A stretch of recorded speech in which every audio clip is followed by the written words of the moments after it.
Hi hello friend, ಎಲ್ಲ ಹೇಗಿದ್ದೀರಿ? ನಾನು ತುಂಬ ಚೆನ್ನಾಗಿದ್ದೀನಿ ಫ್ರೆಂಡ್. ರಾತ್ರಿ ಊಟಕ್ಕೆ ಅಂತ ನಾನು ಗೋಧಿ ದೋಸೆ ಮಾಡಿದ್ದೆ.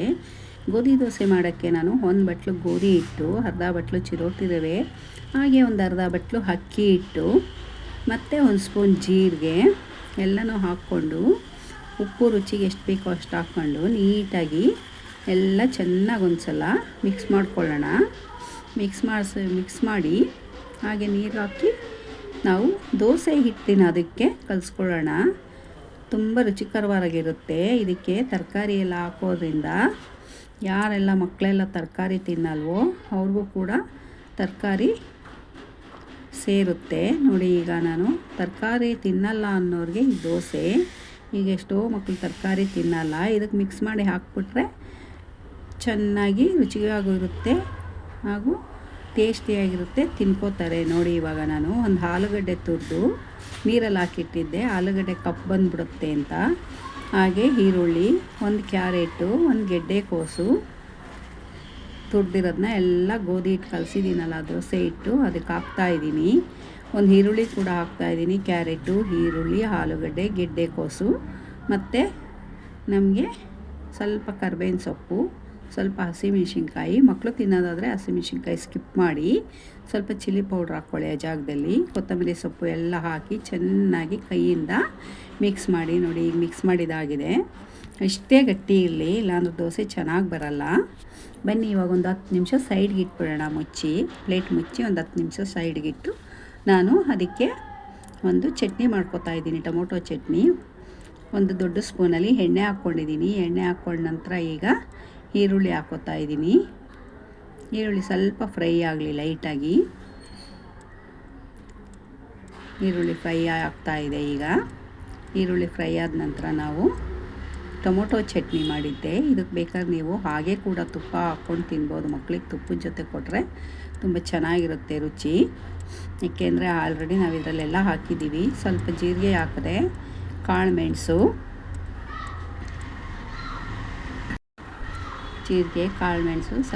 ಸ್ವಲ್ಪ ಮೆಂತ್ಯ ಎಲ್ಲ ಹಾಕಿ ನಾನು ನೀಟಾಗಿ ಹುರ್ಕೊಂಡೆ. ಅದ್ರ ಜೊತೆಗೆ ಒಂದು 3ರಿಂದ 4 ಹಸಿಮೆಣ್ಸಿನ್ಕಾಯಿ, ಒಂದು 5-6 ಎಸ್ಲು ಬೆಳ್ಳುಳ್ಳಿ, ಹಾಗೆ ಕರ್ಬೇವಿನ ಸೊಪ್ಪು ಕೂಡ ಹಾಕಿ ಫ್ರೈ ಮಾಡ್ಕೊತೀನಿ.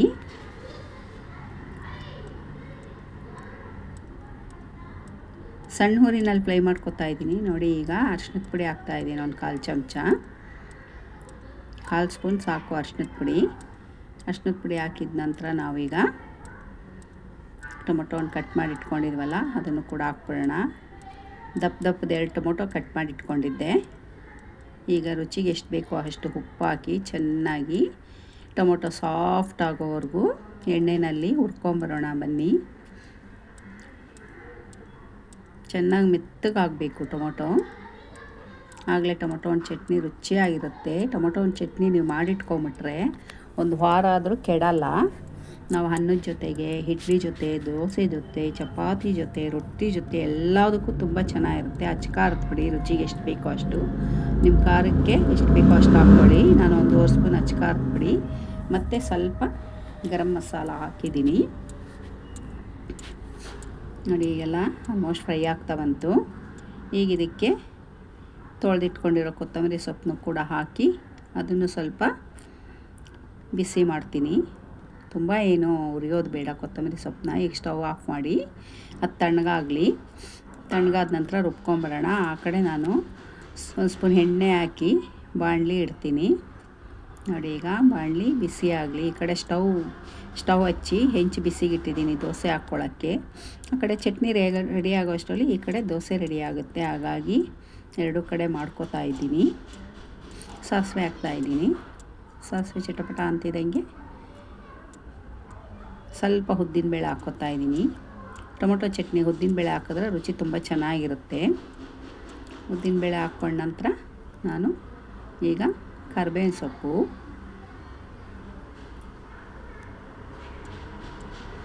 ಈಗ ರುಬ್ಬಿಟ್ಕೊಂಡಿರೋ ಟೊಮೊಟೊ ಹುರಿದಿಟ್ಟಿದ್ನಲ್ಲ ಎಲ್ಲ ಫ್ರೈ ಮಾಡಿ ಎಣ್ಣೆಯಲ್ಲಿ ಅದನ್ನು ಹಾಕ್ತಾಯಿದ್ದೀನಿ. ಟೊಮೊಟೊ ಚಟ್ನಿ ಹಾಕಿ ಚೆನ್ನಾಗಿ ಕುದಿಸಿದ್ರೆ ನೀವು ವಾರಾನ್ಗಟ್ಟಲೆ ಇಟ್ಕೊಂಡು ತಿನ್ಕೋಬೋದು. ಬಿಸಿ ಅನ್ನಕ್ಕೆ ಚಟ್ನಿ ಹಾಕ್ಕೊಂಡು ಸ್ವಲ್ಪ ತುಪ್ಪ ಹಾಕ್ಕೊಂಡು ತಿಂದರೆ ತುಂಬಾ ರುಚಿಯಾಗಿರುತ್ತೆ. ಮತ್ತು ಮೊಸರು ಜೊತೆ ಕೂಡ ಸರ್ವ್ ಮಾಡ್ಕೋಬೋದು. ತುಂಬ ಟೇಸ್ಟಿಯಾಗಿರುತ್ತೆ ಟೊಮೊಟೊ ಚಟ್ನಿ. ನೋಡಿ ಇವಾಗ ಆ ಕಡೆ ಅದು ಕುದೀತಾ ಇರಲಿ. ಪ್ಲೇಟ್ ಮುಚ್ಚಿದ್ದೀನಿ, ಅದು ಸಿಡಿಯುತ್ತಲ್ಲ, ಹಾಗಾಗಿ ಈಗ ನಮ್ಮ ಹೆಂಚು ಚೆನ್ನಾಗಿ ಬಿಸಿಯಾಗಿದೆ. ಅದಕ್ಕೆ ಸ್ವಲ್ಪ ಎಣ್ಣೆ ಹಚ್ಬಿಟ್ಟು ಇದು ಕುಂಬಳಕಾಯಿ ತೊಟ್ಟು ಅದರಲ್ಲಿ ಚೆನ್ನಾಗಿ ಉಜ್ಜಿಬಿಟ್ಟು ದೋಸೆ ತುಂಬ ಚೆನ್ನಾಗಿ ಬರುತ್ತೆ. ಹಾಗಾಗಿ ಒಂದು ಟಿಶ್ಯೂ ಪೇಪರ್ ತೊಗೊಂಡು ಎಣ್ಣೆ ಎಲ್ಲ ಒರೆಸ್ಬಿಡಿ, ಇಲ್ಲಾಂದರೆ ದೋಸೆ ಸರಿಯಾಗಿ ಬರಲ್ಲ, ಅಂಟ್ಕೊಳ್ಳುತ್ತೆ. ಅದಕ್ಕೆ ಎದ್ದೆದ್ದು ಬರುತ್ತೆ ಮೇಲಕ್ಕೆ ಸೌಟಿಗೆ ಸಮೇತ.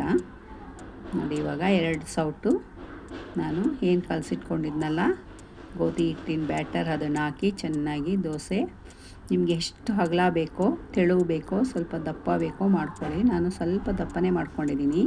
ನೀವು ಹೆಂಗೆ ಮಾಡಿದ್ರೂ ಹಂಗೆ ಬರುತ್ತೆ ದೋಸೆ, ತುಂಬ ಚೆನ್ನಾಗಿರುತ್ತೆ. ಇನ್ಸ್ಟೆಂಟಾಗಿ ಏನಪ್ಪ ಮಾಡೋದು ಅಂತ ಯೋಚನೆ ಮಾಡುವಾಗ ರಾತ್ರಿ ಊಟಕ್ಕಾಗಲಿ ಬೆಳಗ್ಗೆ ಟಿಫನ್ಗಾಗಲಿ ಸಡನ್ನಾಗಿ 10 ನಿಮಿಷದಲ್ಲಿ ತಯಾರು ಮಾಡ್ಕೋಬೋದು ಈ ದೋಸೆನ. ನಾವೇನು ಚಟ್ನಿ ಮಾಡಲಿಲ್ಲ ಅಂದರೂ ಕೂಡ ಮನೆಯಲ್ಲಿ ಚಟ್ನಿ ಪುಡಿ, ತುಪ್ಪ ಯಾವುದು ಬೇಡ ಅಂದರೆ ತುಪ್ಪ ಇದ್ದೇ ಇರುತ್ತೆ, ಹಾಕ್ಕೊಂಡು ತಿನ್ಬೋದು. ಚಟ್ನಿ ಪುಡಿ ತುಪ್ಪ ಜೊತೆಗೂ ತುಂಬ ಚೆನ್ನಾಗಿರುತ್ತೆ, ಮತ್ತು ಮೊಸರು ಜೊತೆಗೂ ತುಂಬ ಚೆನ್ನಾಗಿರುತ್ತೆ. ನಾನು ಇರಲಿ ಅಂತ ಚಟ್ನಿ ಮಾಡ್ಕೊಂಡಿದ್ದೀನಿ. ನೋಡಿ ಈಗ ನಾನು ಮೊದಲು ಕೊಟ್ಬಿಡ್ತೀನಿ, ಸರ್ವ್ ಮಾಡ್ತೀನಿ. ಆಗಲೇ ಟೈಮ್ ಆಗಿತ್ತು, ರಾತ್ರಿ 8 ಗಂಟೆ ಆಗೋಗಿತ್ತು. ಹಾಗಾಗಿ ಬೇಗ ನಮ್ಮನೆಯವ್ರಿಗೆ ಕೊಟ್ಬಿಡ್ತೀನಿ. ನೋಡಿ ಎಷ್ಟು ಚೆನ್ನಾಗಿದೆ. ನಾನು ಸ್ವಲ್ಪ ದಪ್ಪ ಮಾಡ್ಕೊಂಡಿದ್ದೀನಿ, ತೆಳು ಬೇಕಾದ್ರೆ ಮಾಡ್ಕೋಬೋದು, ತುಂಬಾ ಚೆನ್ನಾಗಿರುತ್ತೆ. ನೋಡಿದ್ರಲ್ಲ ಗೋಧಿ ದೋಸೆ ಎಷ್ಟು ಸುಲಭನಾಗಿ ಮಾಡ್ಬೋದು ಅಂತ. ಬನ್ನಿ ಇನ್ನೂ 1-2 ಮಾಡ್ಕೊಂಬರೋಣ. ನೋಡಿ ಈಗ ಹಾಕಿದ್ದೆ, ಎಷ್ಟು ಚೆನ್ನಾಗಿ ಎದ್ದು ಬರ್ತಾಯಿದೆ ನೋಡಿ ಗೋಧಿ ದೋಸೆ. ತುಂಬ ತೆಳ್ಳಗೆ ಬೇಕಾದ್ರೂ ಮಾಡ್ಕೋಬೋದು, ತುಂಬಾ ಚೆನ್ನಾಗಿತ್ತು, ರುಚಿಯಾಗಿರುತ್ತೆ. ಏಕೆಂದರೆ ತರಕಾರಿ ಎಲ್ಲ ಹಾಕಿದ್ದೀವಲ್ಲ, ಮಕ್ಕಳಿಗೂ ಕೂಡ ತುಂಬ ಒಳ್ಳೆಯದು. ಎಷ್ಟೋ ಮಕ್ಕಳು ಮನೆಯಲ್ಲಿ ತರಕಾರಿ ತಿನ್ನಲ್ಲ ಅಂತ ತುಂಬ ಹಠ ಮಾಡ್ತವೆ. ಈ ರೀತಿ ಮಾಡಿಕೊಟ್ರೆ ಅವ್ರಿಗೆ ತರಕಾರಿನೂ ತಿಂದಂಗೆ ಆಗುತ್ತೆ, ಹೊಟ್ಟೆನೂ ತುಂಬುತ್ತೆ. ಆಮೇಲೆ ಲೈಟಾಗಿರುತ್ತೆ, ರಾತ್ರಿ ಊಟಕ್ಕೆ ಬೇಗ ಡೈಜೆಷನ್ ಆಗುತ್ತೆ. ಗೋಧಿ ಹಿಟ್ಟು, ಸ್ವಲ್ಪ ಅಕ್ಕಿ ಹಿಟ್ಟು, ಸ್ವಲ್ಪ ರವೆ, ಚಿರೋಟಿ ರವೆ. ಹಾಗಾಗಿ ಓಕೆ ಫ್ರೆಂಡ್, ಬಾಯ್ ಬಾಯ್. ಮುಂದಿನ ವಿಡಿಯೋದಲ್ಲಿ ಸಿಗ್ತೀನಿ. ಧನ್ಯವಾದಗಳು ಎಲ್ಲರಿಗೂ.